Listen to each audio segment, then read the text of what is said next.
Jorge Alcino, ao teu filho, e que agora, Senhor, vai ser transmitida para todos nós. Senhor, fala desse lugar, tudo aquilo que queira se colocar em oposição ao fluir da tua palavra, para que a tua palavra possa nos tratar nessa noite, possa falar de maneira poderosa com cada um de nós. É assim que nós choramos, ó Pai, e confiamos nossas vidas aos teus cuidados, no nome de Jesus, amém? Pastor, eu quero falar mais uma vez, o Senhor está na sua igreja, sinta-se à vontade, tá bom? Deus te abençoe, amém. Graça e paz, povo do avivamento. Amém. Tem um negócio diferente? Vamos lá, né? Como é que é? Vamos sair aí. Eu falo graça e paz, povo do avivamento. Vocês repetem o quê? Vou botar junto três e aí nós vamos fazer a vera, tá bom? Amém ou amém? Amém. Graça e paz, povo do avivamento.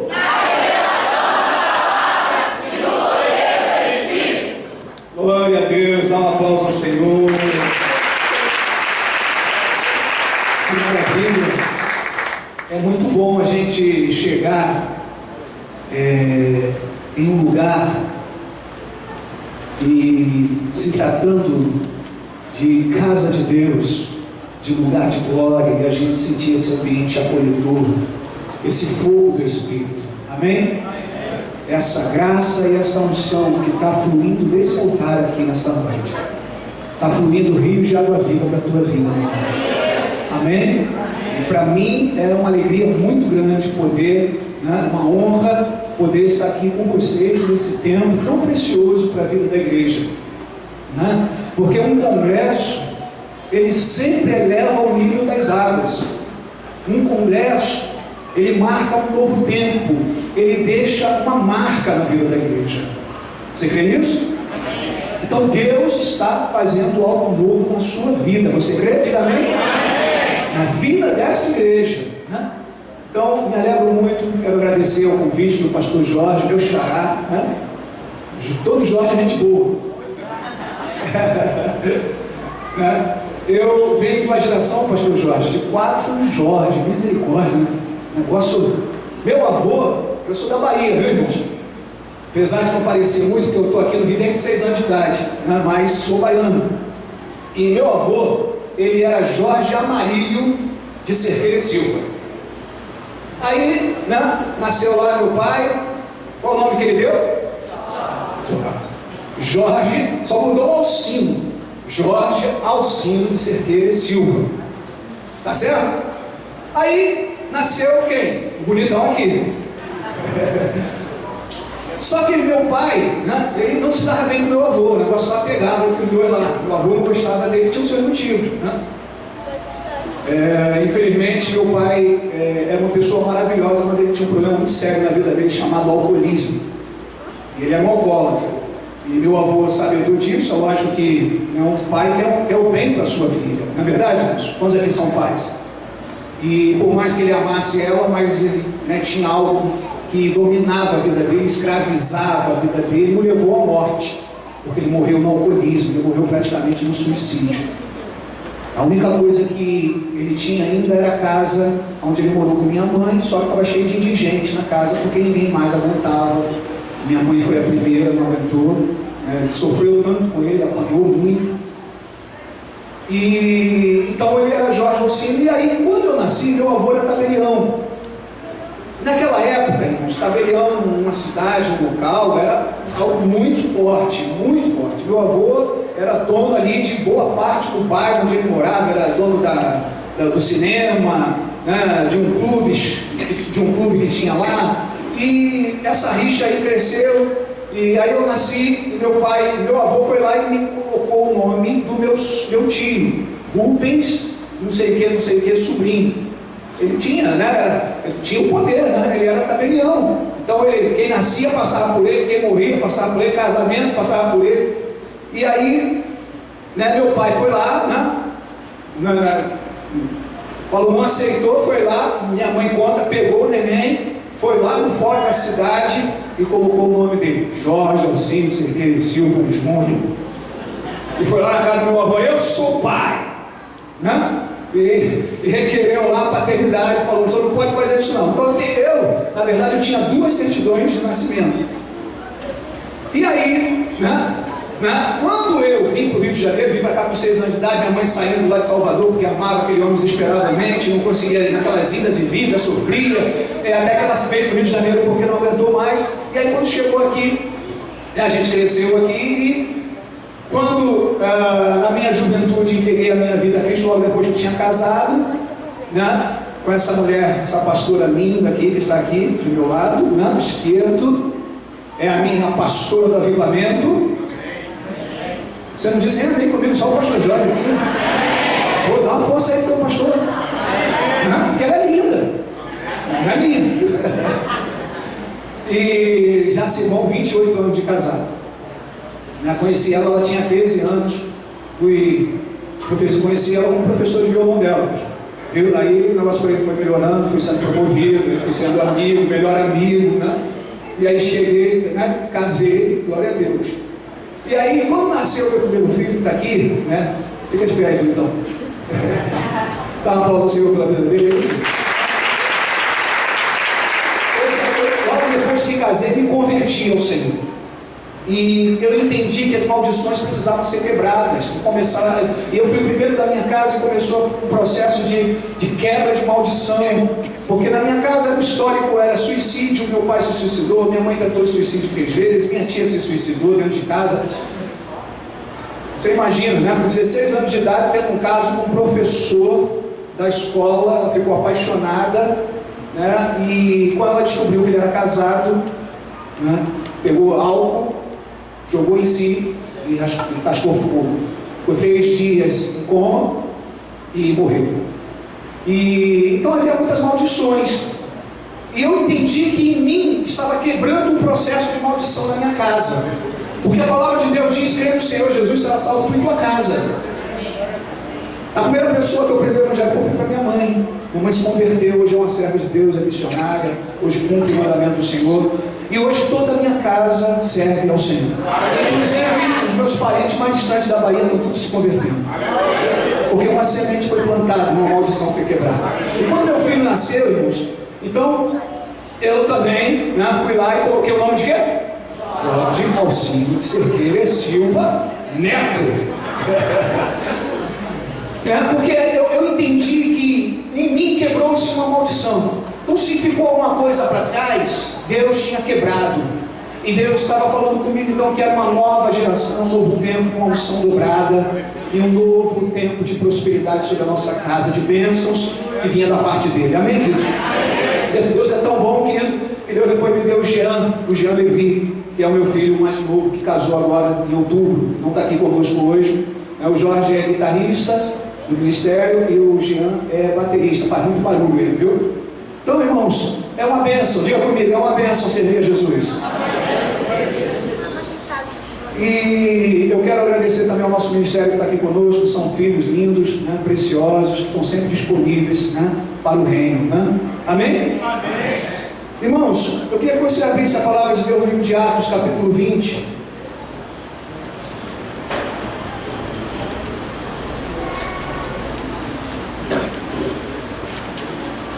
Pastor Jorge, eu tive a oportunidade de conhecê-lo, não sei, talvez 1 ano, 2 anos, pastor? 3 anos já, quando ele chegou lá para a nossa equipe, debaixo da cobertura do nosso apóstolo, aquele homem que você viu aqui, tremendo, anticristão, para mim, que grande responsabilidade, hein, pastor? Sou ministrar depois do apóstolo, é uma bênção. Mas já deu para perceber um homem sério, íntegro e fiel, junto ali com o povo, totalmente aberto para o tempo de Deus, para tudo que Deus está fazendo. E eu tenho certeza que vocês vão crescer muito nesse lugar, porque há uma unção nesse lugar, amém? A unção é desatada debaixo de princípios, debaixo de autoridade e debaixo de cajado de autoridade. Nós crescemos e conquistamos tudo aquilo que Deus tem para a nossa vida, amém? Então, eu quero que você abra aí no livro de Atos, capítulo 20, versículo 24. Diz assim a palavra do Senhor: todavia não me importo nem considero a minha vida de valor algum para mim mesmo, se tão somente puder terminar a corrida e completar o ministério que o Senhor Jesus me confiou, de testemunhar do Evangelho da graça de Deus. Agora sei que nenhum de vocês, entre os quais passei pregando o reino, verá novamente a minha face. Pai, obrigado, Deus, porque tu estás aqui, o teu Espírito, fica à vontade entre nós, Senhor. Assenta-te no teu trono, no trono de glória, Senhor, e reina soberano, Senhor. E venha ministrar sobre nossos corações aquilo que nós precisamos ouvir, aquilo que está no teu coração para o coração da igreja, do teu povo, Senhor, daqueles que se chamam pelo teu nome. Fica conosco, nós te pedimos isso, agradecidos no nome de Jesus. Quantos podem dizer graças a Deus? Graças a Deus. Amém.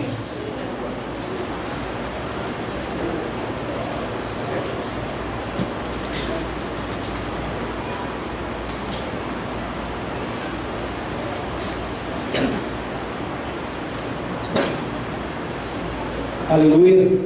Irmãos, essa semana algo saiu do meu coração, uma frase que é o tema desse congresso, e durante toda a semana essa frase ficou: viver o reino, viver o reino, viver o reino. Segunda-feira, terça-feira, eu falei: Deus, o Senhor quer falar para o teu povo, porque esse tema é tremendo, é profundo. Às vezes a gente não para perceber aquilo que a gente está proclamando, né? A gente não vê a dimensão da nossa proclamação, e às vezes proclamamos assim porque alguém mandou, ou porque vimos em algum lugar, o pastor nos orientou, mas precisamos compreender o que nós estamos proclamando. Amém? Amém. Viver o reino é algo muito sério. Tempo de viver o reino. Diga comigo: é tempo de viver o reino. Fale para quem está ao seu lado aí: é tempo de viver o reino, meu irmão. Amém? Eu creio que vocês, como eu já falei, vão entrar nesse nível mais profundo, num nível maior, porque quando se fala em viver o reino, se fala em mergulhar mais fundo, se fala em ir, e deixar realmente ser conduzido completamente pela glória, pela presença, e o Espírito Santo dirigir nossos passos, nossa vida, para aquilo que Ele tem de melhor para nós, para aquilo que Ele já preparou desde a criação de todas as coisas. Ele já tem preparado o melhor para mim, para você, para a igreja, meu amado. E esse tempo é um tempo, quando a gente fala de viver o reino, nesse tempo é desafiante, é algo assim que chega a nos dar um temor. Por que, pastor, você está falando isso? Queridos, nós estamos vivendo um tempo onde realmente muitos estão vivendo o reino. Só que eu posso viver o reino pessoal, como eu posso viver o reino de Deus. Você está me entendendo, não? E muitos hoje têm escolhido viver o seu reino pessoal, o reino do governo do eu, o reino da minha vontade soberana, o reino onde a anarquia se faz presente, onde eu faço o que eu quero, onde eu controlo a minha vida, onde eu governo as minhas decisões e as minhas atitudes. As pessoas estão proclamando muito isso hoje. As pessoas estão levantando essa bandeira: eu sou dono do meu eu decido a minha vida, eu quero ser feliz, eu nasci para isso. Vocês estão entendendo, irmãos? Não, vocês têm percebido? Esse é esse tempo que nós estamos vivendo. Então, quando a igreja ela libera esse decreto de viver o reino, isso é uma profundidade muito grande, e nós temos que, abraçar esse projeto de Deus para a nossa vida. Deus quer que você viva o seu reino. Você nasceu para viver o reino, você nasceu para fazer o reino, você nasceu para expandir o reino de Deus. Você nasceu para ser um agente multiplicador desse reino. Você não veio esse mundo por um acaso. Foi Deus que te escolheu, e Deus sonhou os sonhos dele para a tua vida. Aleluia. Queridos, sabe, essa crise que a gente está vivendo, a crise política, a crise moral, a crise da família, crise crise no mundo em geral, a todo lado é crise. Eu creio que a pior das crises que a gente está vivendo é a crise religiosa. Por quê, pastor? Queridos, eu não sei se você sabe, o Brasil hoje tem pelo menos 50 milhões de evangélicos. E o crescimento dos evangélicos nos últimos anos foi assustador, maravilhoso, né?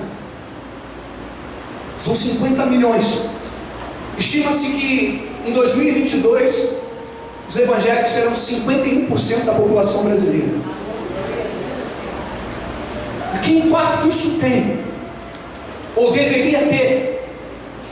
Porque se estamos crescendo, se as igrejas estão crescendo, o número de templos no Brasil cresceu alarmantemente nos últimos anos. Isso deveria ser uma coisa que trouxesse muita alegria ao nosso coração, e por um lado traz, mas por outro lado também gera um desafio muito grande, uma responsabilidade muito grande, porque qual o impacto de diferença que isso tem feito na minha vida, na sua vida, na nossa casa, na nossa família, no contexto que Deus nos colocou, que a igreja tem feito na sua comunidade, no seu bairro, na sua cidade. Meu amado, eu quero falar para você que reino é transformação, reino é mudança. Amém, queridos? Amém. Então, se o governo de Deus, se o reino dele se estabelece, as coisas em volta começam a mudar. É natural, porque o reino de Deus é um reino que gera mudanças, transformação. Então, aonde o reino chega, a transformação. Em Mateus 3:1 diz que naqueles dias apareceu João Batista pregando no deserto da Judéia e anunciava dizendo: arrependei-vos, porque é chegado o reino de Deus. Glória a Deus. Então, queridos, reino, não tem reino sem arrependimento. Reino é arrependimento. Diga arrependimento. Arrependimento. Diga arrependimento. Arrependimento. Arrependimento. Arrependimento que gera mudança e que gera transformação. Amém? Amém. Então, queridos, essa é a nossa responsabilidade. João veio pregando esse reino, veio preparando o caminho. Logo depois chegou o Messias. Em Mateus 4, versículo 1, daí em diante, Jesus começou a pregar: arrependam-se, porque o reino dos céus está próximo. Então, queridos, essa é a nossa responsabilidade. E essa é a mensagem que tem que ecoar nesses dias. O mundo precisa ouvir essa mensagem. Nossos colegas de trabalho, de faculdade, aonde quer que a gente esteja, precisam ver em nós essa mensagem. Mais do que a gente abrir a nossa boca, nós temos que mostrar a nossa vida. A nossa vida tem que emitir esse som. É tempo de arrependimento, é tempo de mudança, é tempo de Deus fazer algo na vida de todos que estão em nossa volta. Amém? Amém. Você crê nisso? Está tudo teu irmão, diga para ele assim: que grande responsabilidade, hein, meu amado?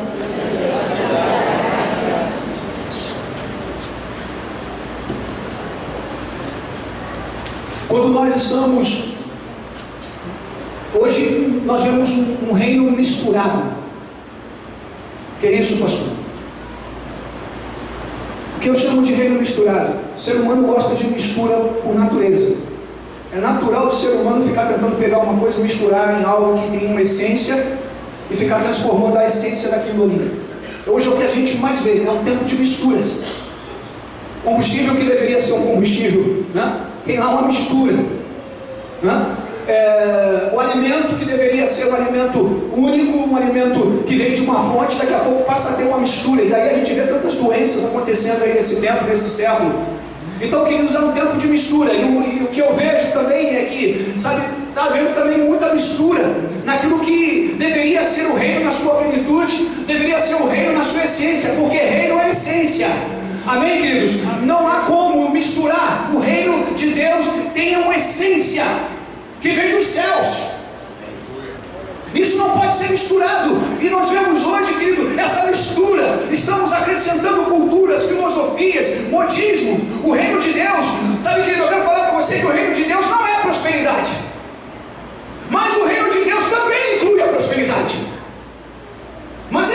sim um fim em si mesmo para a prosperidade.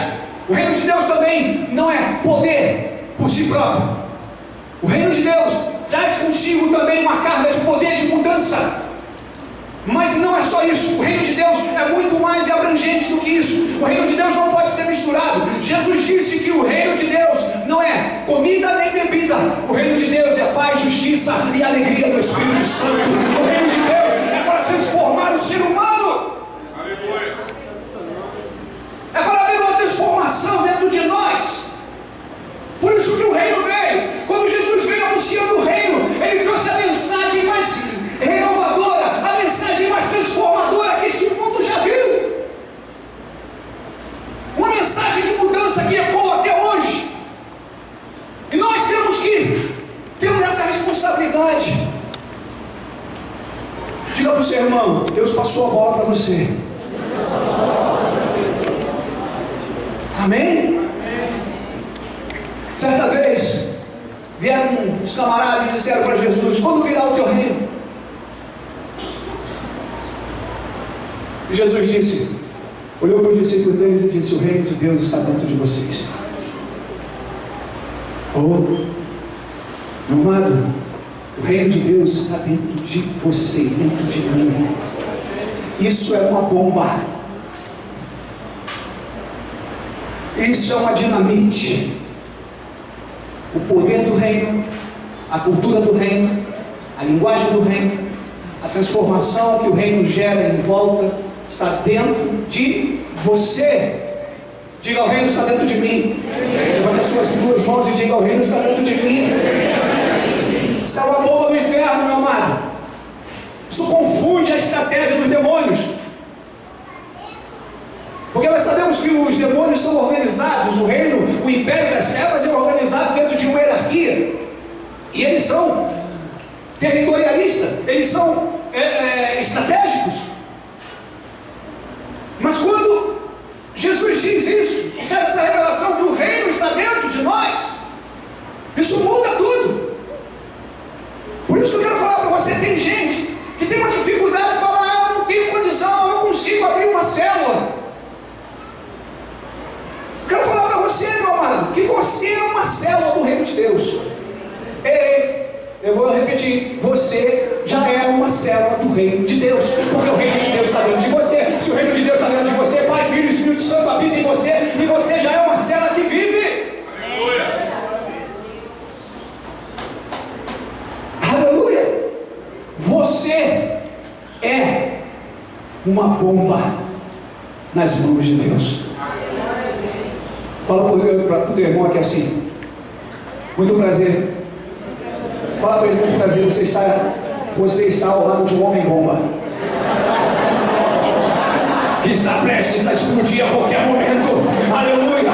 Que tem explodido e que vai explodir, e que o reino de Deus será levado pela minha vida aonde quer que eu for. Aleluia! Tu não tem essa conversa não, meu irmão.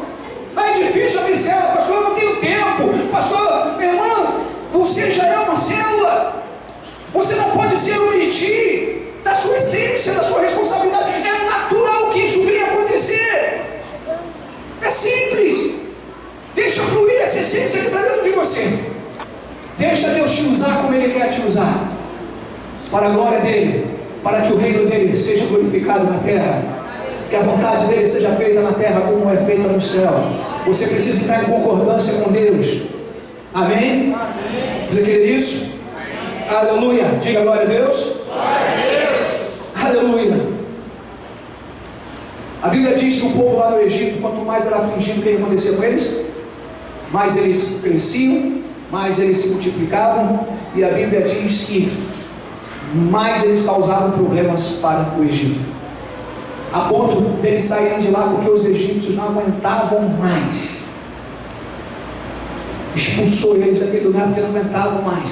Eles cresciam, eles se multiplicavam, eles prosperavam, mesmo em meio à aflição. Você tem sido perseguido por causa do reino? Você tem sido afligido por causa do reino? Eu quero falar para você, Deus vai derramar sobre a tua vida, sabe, independente das aflições, independente das lutas, das dificuldades, Deus sempre vai enviar bênção sobre você, Deus sempre vai derramar sinais sobre a sua vida, você sempre será um canal de bênção onde quer que você esteja. Você foi colocado naquele lugar para marcar, para fazer a diferença. Amém? Deus não colocou essa igreja aqui nesse lugar todo. Há um propósito dos céus aqui. Essa igreja aqui é um agente missionário do reino de Deus nesse lugar. Aqui, querido, está sendo preparados a infantaria, a artilharia. Aqui estão sendo preparados soldados, os agentes de Deus, que vão sair por esse bairro, por essas adjacências, por essa cidade, levando o impacto do reino de Deus. Eu achei bonito quando cheguei ali no gabinete do pastor Jorge e vi uma demarcação de território com pontos estratégicos, aonde o reino de Deus está chegando com um impacto profundo. As células estão sendo abertas, as células estão causando impacto nesse lugar, querido. Eu quero falar para você, nada pode impedir o agir de Deus através das células que Deus vai colocar e vai entregar para você. Esse tempo, querido, esse tempo de viver o reino, eu profetizo, muitas células serão abertas através desse congresso aqui nesse lugar. Amém? Hoje eu quero falar para você que Paulo, ele entendeu esse propósito. E ele entendeu que a vida dele não tinha propósito sem que ele cumprisse a paixão, a missão que Deus colocou no seu coração. E ele sabia que ele tinha que pregar esse evangelho do reino. E ele se colocou totalmente disponível para fazer isso. Amém? Amém ou não amém? Amém. E ele foi uma bênção nas mãos de Deus. Quando a gente lê Paulo, quando a gente lê, a gente fica inspirado, a gente sai desafiado. Sabe, mas eu quero falar com você, querido, que a vontade de Deus é que as mesmas obras que foram feitas através de Paulo, a sua igreja venha fazer hoje ainda maiores. E hoje eu quero falar para você de alguns sintomas de quem vive no reino. Nós estamos vivendo um tempo aí de virose, de epidemia, não é verdade? Meu Deus do céu, temos que orar, né, gente? Amém? Quantos irmãos aqui da igreja você conhece que teve lá, pegou uma zinguezeira dessa daí, um negócio exclusivo desse aí? Estão falando que misericórdia. Falaram, eu vi um negócio nas redes sociais esses dias, eu achei engraçado. Falaram que os prefeitos de Caxias ainda são culpados disso. A Ed Zito, o Washington Goia. O pessoal é criativo, né, irmãos? Mas o negócio está feio, irmãos. E nós temos que orar. Mas eu quero falar para você, querido, que um vírus muito mais forte pegou você. É o vírus do reino de Deus. E isso implica em duas coisas. Isso é altamente contagioso. Aonde quer que você esteja, meu irmão, eu quero falar, quem estiver em sua volta vai ser contaminado, contagiado por o impacto desse reino. Você recebe isso? Diga amém? Agora eu também preciso te falar, esse vírus vai te consumir. Esse vírus vai te consumir por dentro, por fora, por inteiro. Amém? Você quer isso para a sua vida? Você é responsável pelo que está falando? Glória a Deus. Então, a primeira coisa, o primeiro sintoma é: quem vive o reino não tem tempo a perder. Diga para quem está ao seu lado: quem vive o reino não tem tempo a perder. Diga com mais fé: quem vive o reino não tem tempo a perder.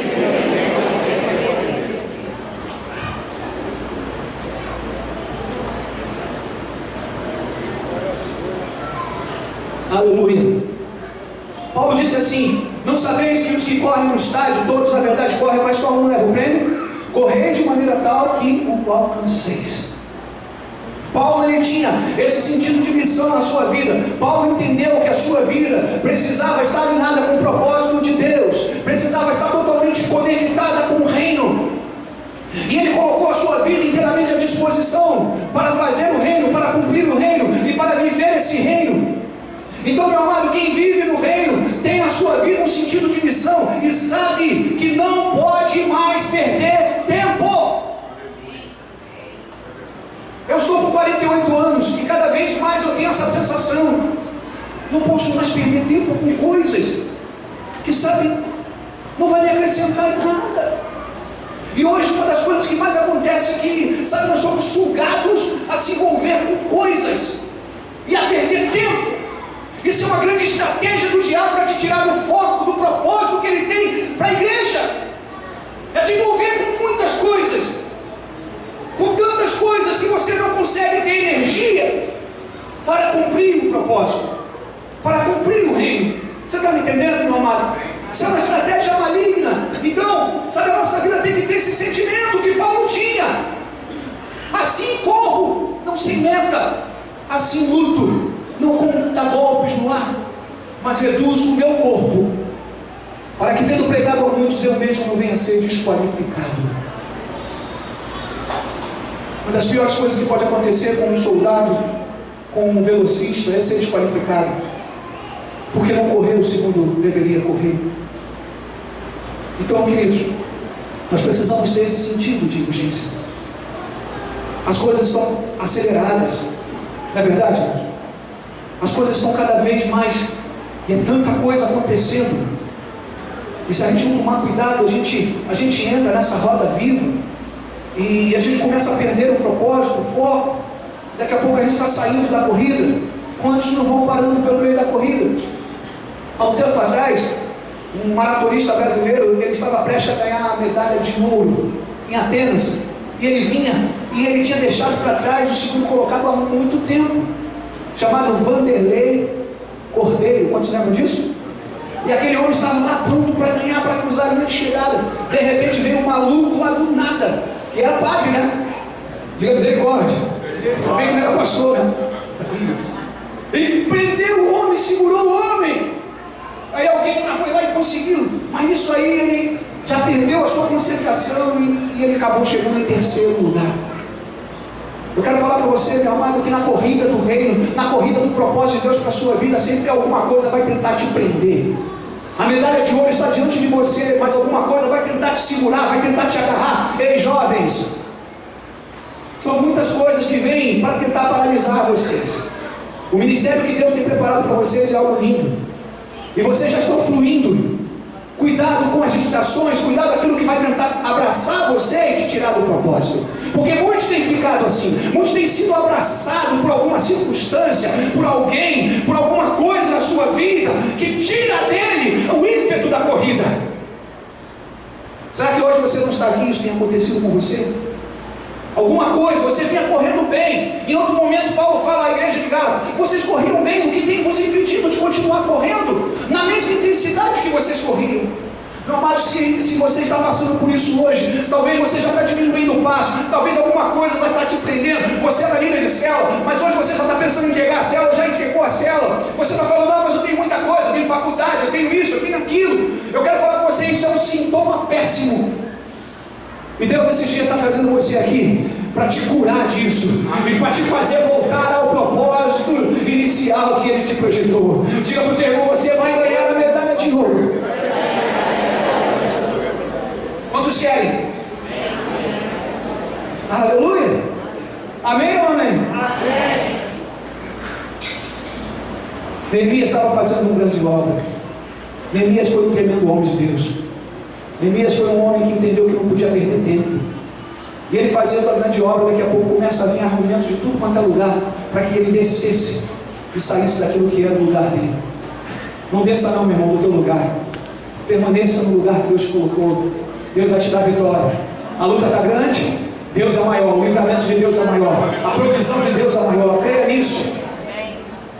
Amém? Amém? Não tem luta, não tem vitória se não tiver luta. E a luta é feroz, mas Deus é contigo. Ei, meu irmão, Deus é contigo.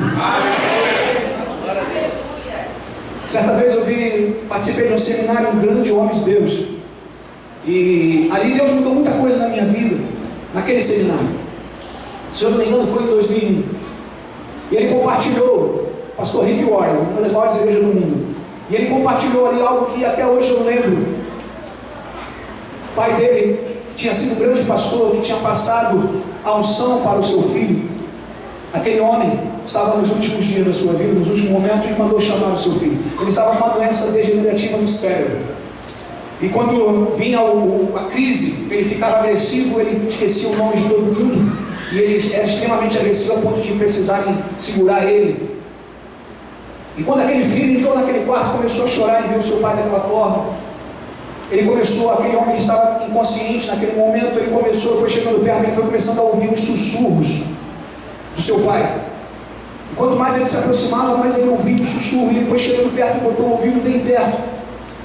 E a voz do seu pai dizia para ele assim: ganhe almas, ganhe almas, ganhe almas. E aquela voz foi ficando mais forte, e ele começou a chorar ali naquele lugar. Aquele homem que estava totalmente ali, totalmente numa situação deprimida, deprimente, começou a ser boca de Deus para a vida do seu filho. Eu quero falar para você, meu amado, que aquele homem ali, Rick Warren, a partir dali o seu ministério dele nunca mais foi o mesmo, e é uma das maiores igrejas dos Estados Unidos até hoje, referência naquele lugar. Você está me entendendo, meu irmão? Diga: não tenho tempo a perder. Não tenho tempo a perder. Você quer viver no reino? Então, a partir de agora, você não pode perder mais tempo. Amém? Amém? Você recebe isso? Diga amém? Amém. Glória a Deus. Mas algumas coisas vêm para nos impedir em perder e fazer com que a gente perda tempo. Eu vou falar algumas coisas aqui agora, e você vai dizer comigo: não tenho tempo a perder. Vamos ensaiar? Diga comigo: não tenho tempo a perder. Com conversa fiada na internet. Diga com mais fé. Carnalidade que rouba minha santidade. Com notícias ruins. Com coisas que não edificam. Com o sussurro da serpente. Dando igual para o diabo. Com argumentos que vêm para me paralisar. Com o veneno da maledicência. Com a seta da desistência. Agora você vai gritar mais alto: não tenho tempo a perder. 1, 2, 3 e... não tenho tempo a perder. Se você quer isso, dê um forte aplauso ao Senhor. Aleluia. Segunda coisa que eu quero falar, segundo sintoma: quem vive o reino está totalmente disponível nas mãos de Deus. Faça com as suas duas mãos assim: Senhor, eu quero estar disponível. Paulo disse em Atos 9:15: mas o Senhor disse: vai, porque este é para mim um vaso escolhido para levar o meu nome perante os gentios, reis, bem como perante os filhos de Israel. O Senhor estava falando para Ananias. Ananias falou: Deus, eu não vou, esse cara é complicado, ele é assassino. E Deus disse para ele: vai, porque ele é um vaso escolhido. Eu escolhi assim. Meu amado, Deus usa quem está disponível. Deus usa quem está disponível. Deus não usa necessariamente os mais fortes, os mais preparados, os mais ágeis, velozes, os mais sábios, os mais inteligentes. Deus usa quem está disponível. Oh, glória! Aleluia. Eu creio que os olhos de Deus estão voltados para aqui agora. E Deus está sondando cada coração. Deus quer usar a sua vida. Por muito tempo eu perguntei: Deus, por que o Senhor me chamou? Por que o Senhor viu em mim? Eu não acredito, nunca acreditei em mim. Eu vim para esse Rio de Janeiro com 6 anos de idade, fruto de uma separação. Cresci sozinho, não tinha ninguém, não tinha pai, não tinha irmão, não tinha tio, não tinha ninguém. Minha mãe saía para trabalhar de madrugada e voltava à noite. Eu aprendi aos trancos e barrancos a me virar. O negócio pegava na rua, eu tinha que me virar. Sabe aquela coisa que você às vezes fala: não tem irmão mais velho, não? Tem tio, tem. E cresci muito inseguro. Não acreditava no potencial dele. Isso é coisa do inferno. Porque na verdade o diabo quer descredibilizar aquilo que Deus tem para a tua vida. Na verdade o diabo é expert nisso, viu? E jogar na nossa cara os nossos defeitos, nossas limitações, e dizer: quem é você? É você que vai? É você, seu pirralho? E quando eu entreguei a minha vida dele com 21 anos de idade, Deus foi começando a me curar disso. E através de algo que é uma ferramenta poderosíssima no reino e que muitos não têm valorizado, chamado discipulado. Chamado o quê? Diga discipulado. Diga, discipulado é uma ferramenta poderosa no reino.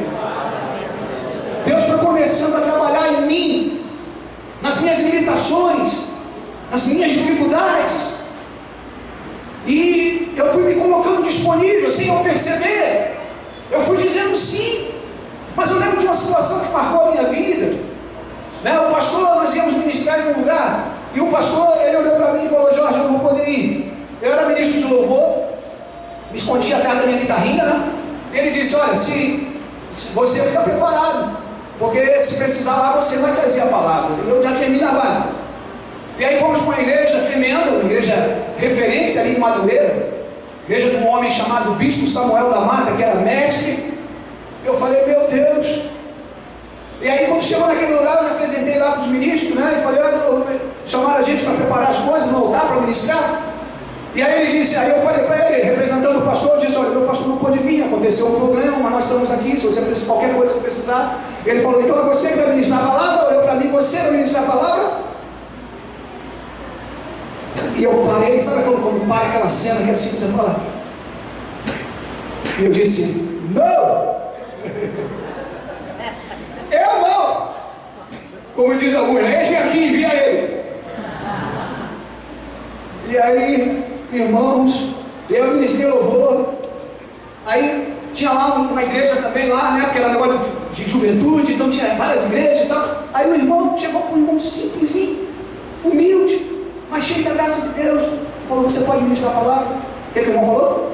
Sim, veio aqui. Ministrou e fluiu. Irmãos, eu entrei numa crise. Sabe por quê? Não por o irmão ter ministrado, mas porque Deus falou para mim assim: eu queria te usar. E já que você não se colocou disponível, eu usei outro. No reino de Deus não tem pessoas preferidas, meu amado. No reino de Deus tem pessoas disponíveis. E eu chorei naquele dia, eu cheguei em casa e chorei, eu não dormi à noite, eu fiz um propósito, uma aliança com Deus. Eu falei: Senhor, eu sou limitado, eu não tenho condições, mas se o Senhor está me chamando, eis-me aqui, a partir de hoje, eu nunca mais digo não para o Senhor. Oh, glória! Jesus, eu estava atrapalhado com essa área, eu nem sabia que isso ia acontecer. Você está me entendendo, meu amado? Quantos estão entendendo? Quantos querem estar disponíveis? Diga amém. Toca no ombro do teu irmão devagarzinho e diga para ele: faz um carinho nele, diga: meu irmão, e aí? Vai. Amém? Diga aí, vem aqui, sim. Nosso problema é que a gente está sempre dando desculpa. Nosso problema é que a gente está, a gente vai, mas não vai, a gente está, mas não está. Muitos dizem que quando tiverem mais tempo, vão fazer as células. Eu vivo isso como pastor. O pastor não tem tempo. Balela aqui, não faz nada. Balela. Não depende de ter tempo. Não é, a questão não é ter tempo ou não ter tempo. A questão é estar disponível ou não disponível. Você está me entendendo? Diga: Senhor, dá-me um coração disponível. Porque disponibilidade é a atitude de coração. Você está me entendendo? Eu vou repetir: disponibilidade é o quê? É ter um coração moldável. É ter disponibilidade para ser modelado por Deus. Deus quer modelar a sua vida. Deus quer trabalhar em você.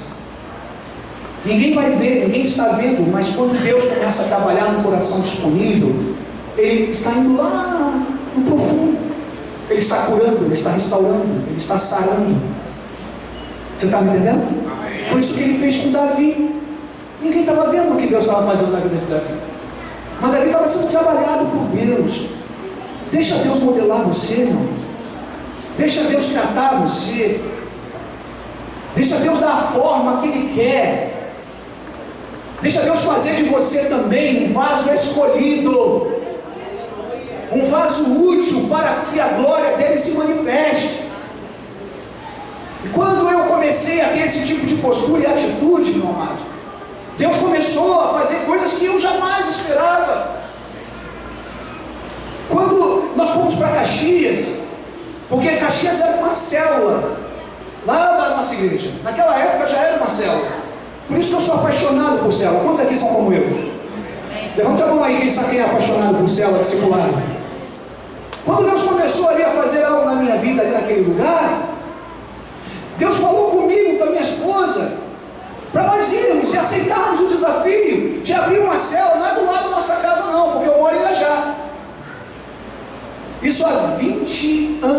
atrás, por mais um pouquinho. Meus filhos eram garotinhos pequenininhos. Um devia ter quantos anos? 4 e o outro? 6. E a gente ouviu a voz de Deus. Ah, pastor, você tinha carro? Tinha não, querido. Meu carro era o chamado Caxias Freguesia. Eu não sei se você já pegou ele, mas é complicado. Se tu entra assim, tu vai assim até o final quando chega em Caxias. O negócio é, aqueles motoristas são kamikaze. Os caras são loucos.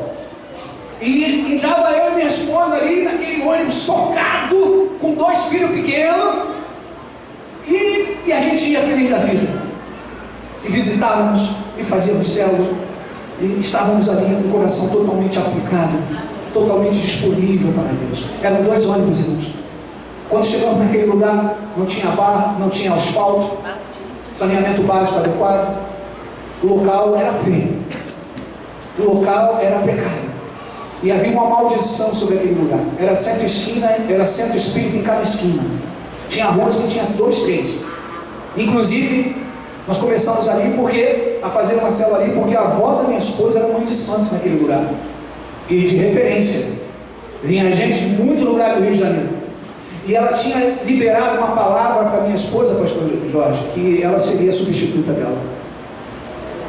O diabo tinha liberado essa palavra, que ela seria a substituta dela. Então você entende por que Deus, porque eu fui o primeiro da minha família e porque ela foi a primeira da família dela?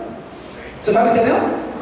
Deus trabalha tudo em propósito. E nós fomos para aquele lugar e começamos a orar, e começamos na nossa simplicidade, na nossa disponibilidade, a impor as mãos e declarar. Eu quero falar para você, as pessoas foram se convertendo uma por uma daquele centro, uma por uma daquele centro foram se convertendo, a ponto do centro ser fechado para a honra e glória do nome do Senhor Jesus. Porque aqueles que não se converteram saíram.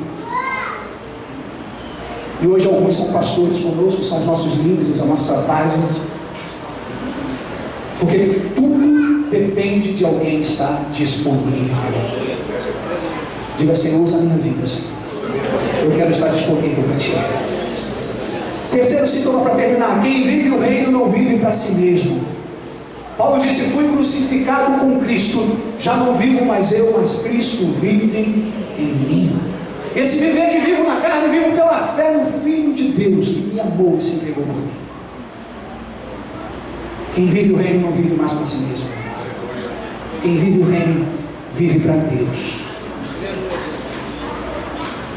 Quando o reino de Deus chega, não há mais espaço para reininhos, nem para reizinhos mimados que querem fazer a sua vontade. Quem governa é o rei soberano. Não tem mais espaço para birrinha, tem mais espaço para rebeldia, para anarquia. O reino de Deus é governado por princípios estabelecidos debaixo de autoridade da sua palavra, que é imutável. Você quer crescer? Se coloque debaixo dessa autoridade. E hoje nós vemos, sabe, tanto crente birrento, mimado, que quer que seja feita a vontade dele, mas nas leis do reino diz que deve ser feita a vontade dele e não a minha. Para que se cumpra a vontade dele na terra, é necessário que a vontade dele se cumpra e não a minha. Para que o reino dele venha, é necessário que eu diminua e ele cresça através da minha vida. E ele cresça através da minha vida. Queridos, nós estamos vivendo uma crise de identidade muito grande. Se 80%, falo isso com temor, dos crentes dessa nação fossem agentes do reino, essa nação não estaria como está hoje.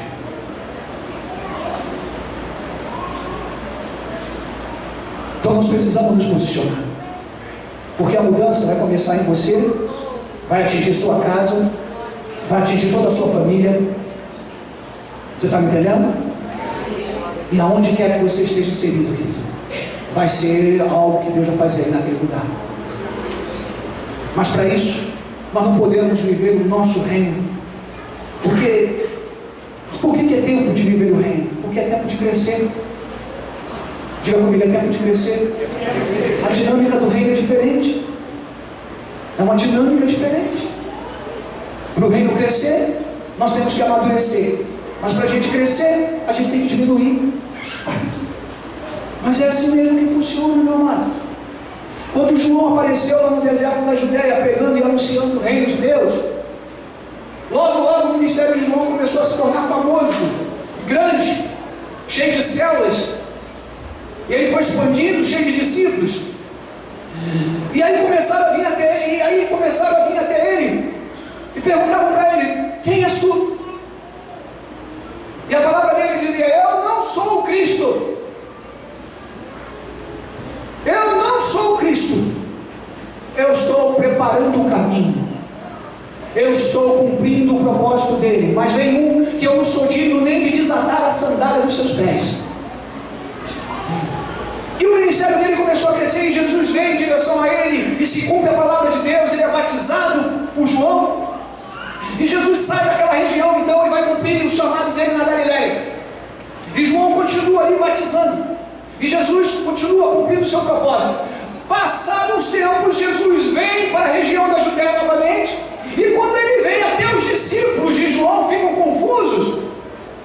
Por quê? Porque Jesus, quando ele veio, o ministério dele começou a florescer, e multidões eram batizadas, e os discípulos de João perguntaram: olha, aquele que foi batizado por ti, está lá batizando, e muitos, uma multidão tem vindo a ele.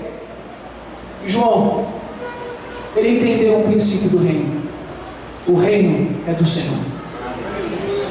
E ele disse: a noiva é que tem, o noivo é que tem a noiva. Tudo é para ele. Tudo é para a glória dele. Eu sou apenas aqui alguém que está totalmente abrindo um caminho para que o reino possa avançar. Você está me entendendo, meu amor? A glória de Deus, meu amor. A glória de Deus. Nós temos que estar abertos para cumprir esse propósito, para cumprir esse ritmo e para viver esse reino. Então, viver o reino é ser absorvido pela vida. Diga: ser absorvido pela vida. Viver o reino é ser imergido na cultura desse reino. Diga: eu quero a cultura do reino. O que você vê, a música que você ouve, tudo tem que ter a influência desse reino na sua vida. Amém? Você quer isso para a sua vida? É para isso, querido, que Deus tem te levantado. É para isso que você está aqui, sendo preparado por Deus. Viver o reino é ter uma disposição interior para servir. Servir a Deus, servir a sua família, servir ao seu próximo, servir aos irmãos da igreja. Amém? Você está disposto a isso? Amém. Paulo disse assim, em 2 Coríntios 12:15: eu de muita boa vontade me gastarei e me deixarei gastar pelas vossas almas, ainda que amando cada vez mais, seja menos amado. Paulo entendeu que a sua vida precisava ser entregue totalmente. Se você não gastar a sua vida para o reino, você vai gastar de alguma outra maneira. O que você prefere?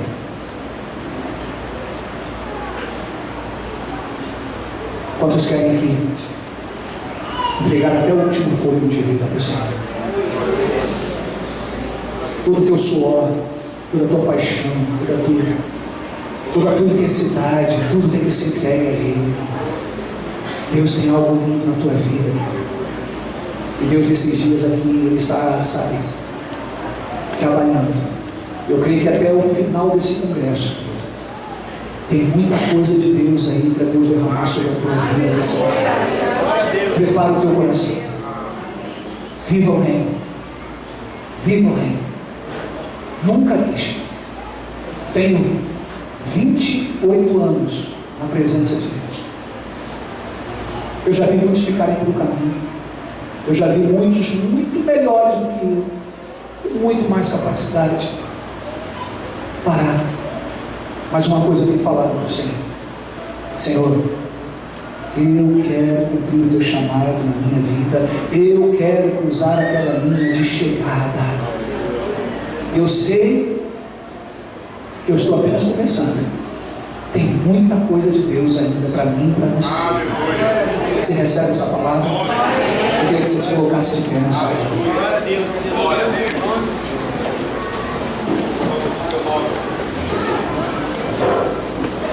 Aleluia.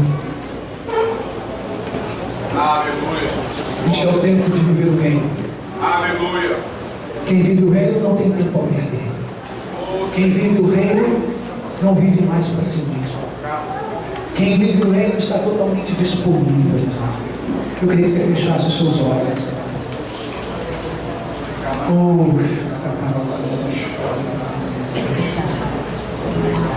Feche os seus olhos. Coloca a mão no teu coração.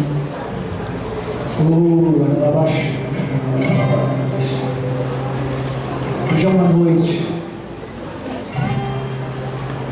Hoje é uma noite de você de entrega.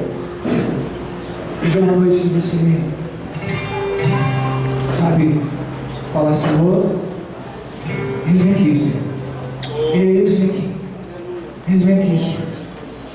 Eu quero ser um vaso disponível nas tuas mãos. Eu quero que tu cumpra a tua palavra na minha vida, Senhor. Senhor, eu não vivo por viver. Eu vivo para viver o teu reino, Senhor. Eu vivo para agradar aquele que me chama.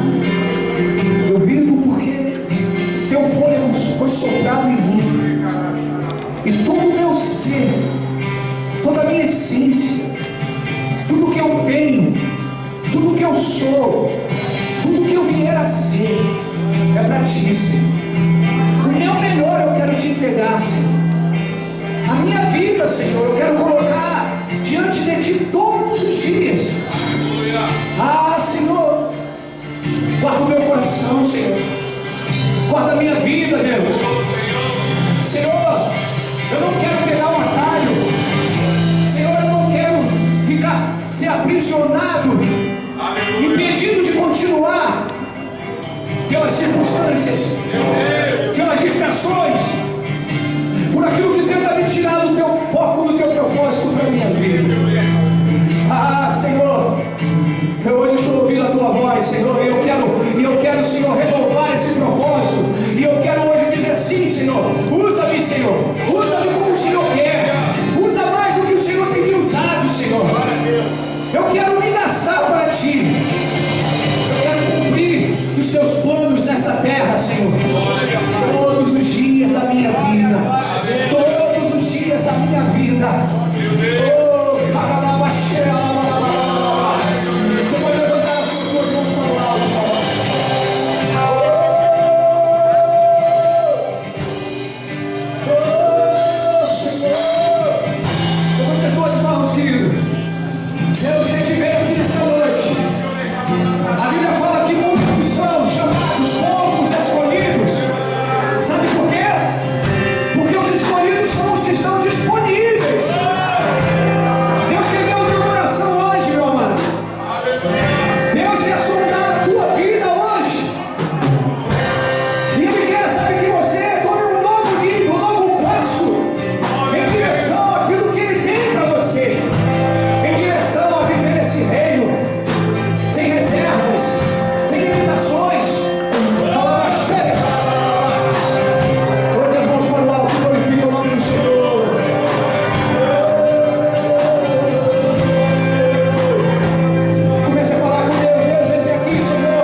Estão sendo quebrados aqui hoje.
Senhor do reino.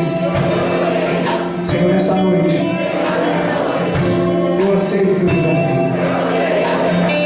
Eu não quero ser mais um na estatística. Não quero ser mais um na multidão. Eis-me aqui, Senhor. Eu me coloco disponível. Eu não tenho mais tempo a perder. Eu quero viver o teu reino, Senhor. Eu quero viver para o teu reino. Eu quero viver no seu reino. Eu recebo essa palavra. E eu creio que nesses 3 dias aqui, nesses dias de congresso, há um sopro